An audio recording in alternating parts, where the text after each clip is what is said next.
అంటే ఒక వ్యక్తిలో గనక ఆ లార్జ్ బ్లడ్ వెసెల్ పెద్ద రక్తనాళంలో అడ్డంకి ఏర్పడింది అని మనకి బాడీలో ఇండికేషన్స్ ఎలా వస్తాయి? అంటే హెడ్‌ఏక్ రావడమా? తల తిరగడమా? లేతే చేతులు, కాళ్ళు లాగడమా? ఎలా తెలుస్తుంది? కంపల్సరీగా మనకి కొన్ని ప్రిస్పిరేటింగ్ ఫ్యాక్టర్స్ ఉంటాయి. అంటే ఎవరిలో అయితే బీపీ అన్‌కంట్రోల్డ్‌గా ఉందో, హుహు. లేకపోతే షుగర్స్ హై లెవెల్‌లో ఉన్నాయో, కొంత జెనెటికల్ ఫ్యామిలీ హిస్టరీ ఉందో, ఓకే. రక్తనాళాల్లో శక్తి లేకుండా ఉండడం, ఇలాంటి సమస్యలు ఉన్న వాళ్ళల్లో కామన్‌గా ఈ ప్రాబ్లమ్స్ అనేది జరగడం జరుగుతుంది. ఇలాగ మన అనుమానం వచ్చినప్పుడు మనం సీటీ యాంజియోగ్రామ్ అనేది చేస్తాం. అయోర్టోగ్రామ్ చూసుకొని రక్తనాళం సమస్య ఏంటి అనేది చూసుకొని దాని ప్రకారం మనం కొన్ని ప్రక్రియల ద్వారా ట్రీట్మెంట్స్ ఇస్తాం.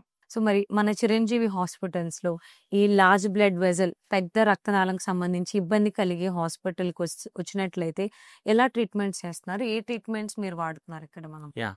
మన చిరంజీవి హాస్పిటల్స్‌లో హైబ్రిడ్ క్యాత్ ల్యాబ్ ఉండడం వల్ల ఈ మేజర్ బ్లడ్ వెసెల్ ట్రీట్మెంట్స్ మనం హైబ్రిడ్ ప్రక్రియ ద్వారా చేయడం జరుగుతుందండి.